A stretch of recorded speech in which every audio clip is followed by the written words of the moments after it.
Hello friends, welcome to my channel. आज की video में हमें बेंड इन द रिवर का लास्ट चैप्टर 17 डिस्कस करेंगे। चैप्टर 17 में हम देखते हैं कि थियोटाइम जो है, जो कि पिछले चैप्टर में बहुत ज़्यादा कोर्टियस और बहुत ही भला इंसान लग रहा था, इस चैप्टर में हम देखते हैं कि वो बहुत ज़्यादा बोल्डर हो जाता है। मतलब उसे अपने पद का जो है धीरे धीरे घमंड होने लगता है। थियोटाइम को काम का कुछ भी एक्सपीरियंस नहीं था और ना ही उसको यहाँ बेसिक एजुकेशन मिली थी। मतलब सलीम से भी कम लिटरेट था वो। सलीम तो एटलीस्ट स्कूल गया था, थियोटाइम का उतना भी नहीं था, उसे पढ़ना लिखना तक नहीं आता था। तो फिर इसी वजह से कहीं ना कहीं शॉप को जो है पूरी तरह से सलीम को ही चलाना पड़ता था, क्योंकि उसको बिज़नेस की नॉलेज भी थी और वो थियोटाइम से ज़्यादा लिटरेट था।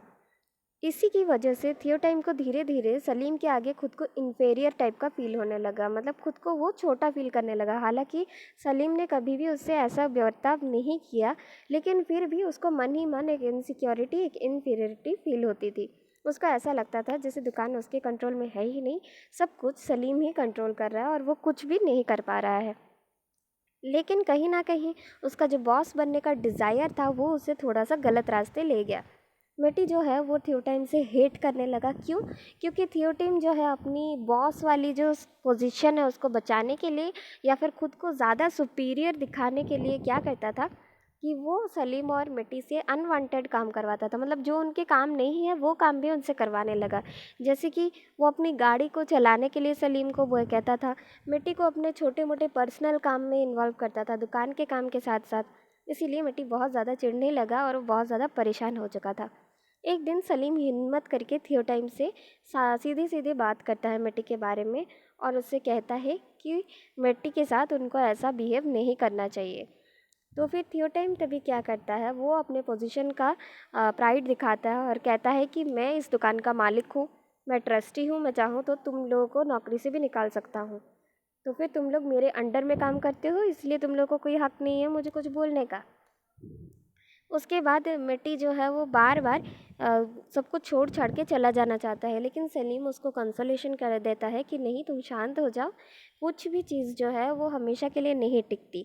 तो ये एक बहुत बड़ा लेसन है लाइफ में, अच्छा हो या बुरा हो, कोई भी इंसिडेंट हमेशा के लिए नहीं रहता है, उसको कभी ना कभी टाइम को जो है बदलना ही होता है।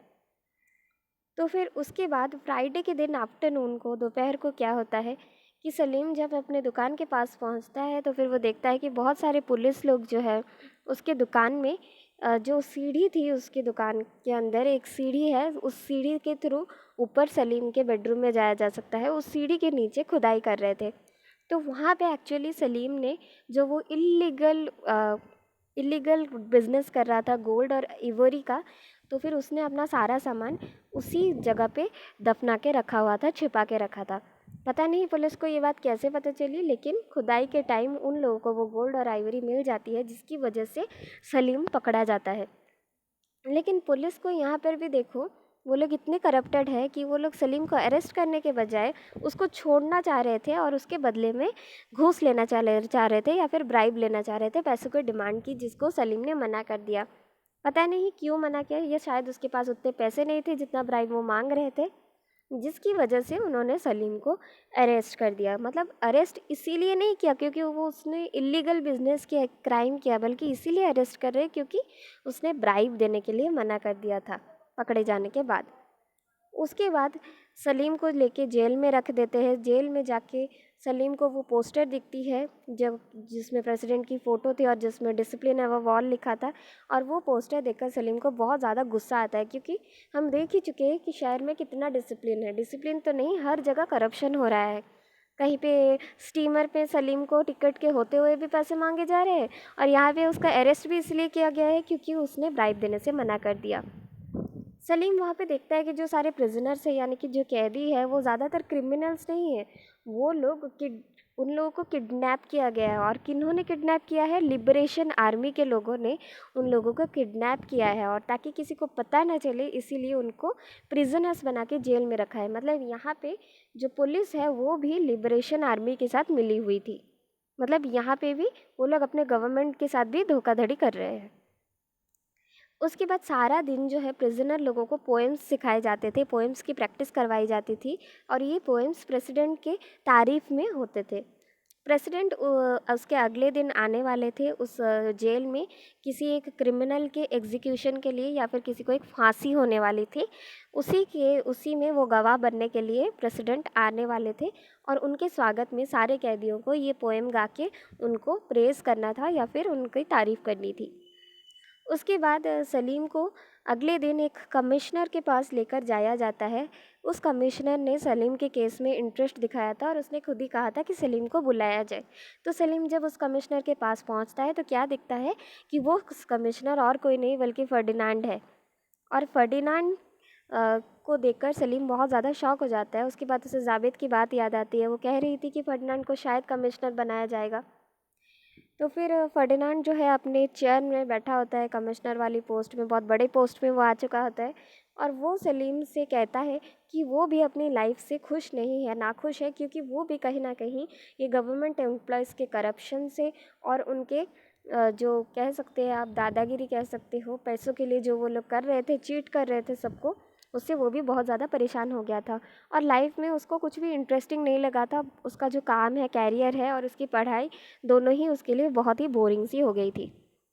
उसके बाद फर्डिनांड सलीम को एडवाइस देता है कि सलीम वहाँ से चला जाए या भाग जाए, और इसमें फर्डिनांड खुद उसकी मदद करने के लिए तैयार था। उसके बाद सलीम फर्डिनांड के एडवाइस को मान के फर्डिनांड कुछ करके सलीम को बेल करवा देता है ताकि वो स्टीमर से भाग सके।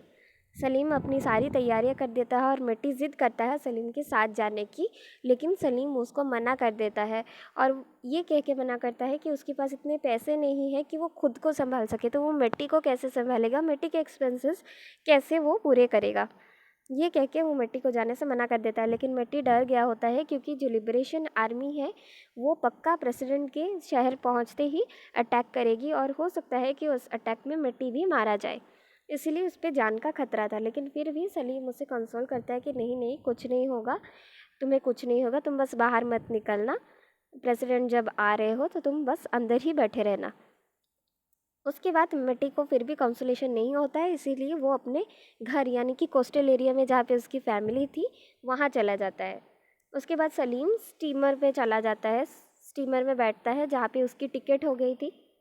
तो स्टीमर में जाने से पहले एक आदमी से उसकी मुलाकात होती है जो कि सलीम से यहाँ पे घूस मांगता है, ये कह के कि उसके जाने में जो फर्डिनांड ने जो टिकट वगैरह करवाई थी, अरेंजमेंट्स करवाई थी, इन सब में इस इंसान का जो है बहुत बड़ा हाथ है, उसने बहुत ज़्यादा मदद की थी और सलीम इसीलिए बच के निकल पा रहा है, इसलिए वो उसकी कीमत मांग रहा था। लेकिन सलीम यहाँ पे भी ब्राइब देने से मना कर देता है क्योंकि उसके पास उतने पैसे थे नहीं।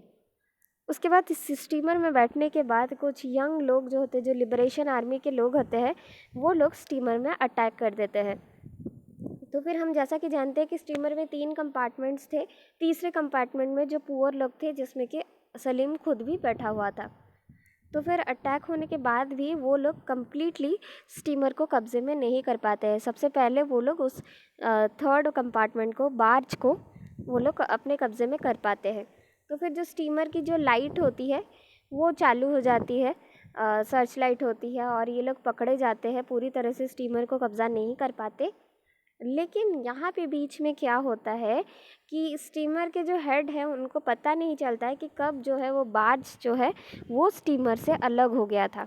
मतलब फर्स्ट और सेकंड कंपार्टमेंट इंजन से जुड़ा हुआ था और जो बार्ज है वो स्टीमर से अलग हो गया था, जिसकी वजह से जब इंजन को रीस्टार्ट करके वहाँ से स्टीमर जाता है तो फिर फर्स्ट और सेकंड कंपार्टमेंट तो चले जाते हैं साथ में, लेकिन जो बार्ज है वो ऐसे ही बहता रहता है पानी में, इधर उधर, और वो डार्कनेस में कहीं जैसे खो सा जाता है और किसी को दिखाई नहीं देता। मतलब सलीम भी वहाँ पे भटक गया स्टीमर में।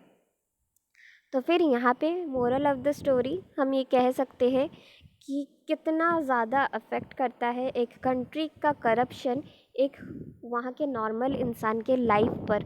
लोगों के लालच ने सलीम की ज़िंदगी बर्बाद कर दी, और आप ये भी कह सकते हो कि जो स्टीमर का अंधेरे में चले जाना, आप कह सकते हो कि सलीम की ज़िंदगी भी अंधेरे में चली गई, क्योंकि इसमें सबसे ज़्यादा जो अफेक्ट होते हैं किसी भी इंसिडेंट में वो है पुअर लोग, मतलब गरीब लोग सबसे ज़्यादा अफेक्ट होते हैं। क्योंकि उनके पास कोई रिसोर्सेज नहीं होती है, ना उनके पास ज़्यादा एजुकेशन होता है, ना उनके पास फिज़िकल पावर होता है, कुछ भी नहीं होता है। हमेशा वो लोग एक बेटर लाइफ की कोशिश करते रहते हैं, बेटर लाइफ जीने के लिए, और इसी कोशिश में कहीं ना कहीं कभी कभी उनको थोड़ा बहुत मिलता भी है, तो इस थोड़ा और के चक्कर में जो उनके पास था वो भी वो लोग गवा देते हैं और उनके पास कुछ नहीं बच जाता है, बस भटकते रह जाते हैं। तो बस यहाँ पे ये नॉवल ख़त्म होती है। अगर वीडियो पसंद आई हो तो लाइक करना और कमेंट करना मत भूलिएगा, और चैनल सब्सक्राइब नहीं किया है तो प्लीज़ प्लीज़ जल्दी से चैनल को सब्सक्राइब कर लीजिए। मिलते हैं अपनी अगली वीडियो में एक नए कहानी के साथ। तब तक के लिए गुड बाय।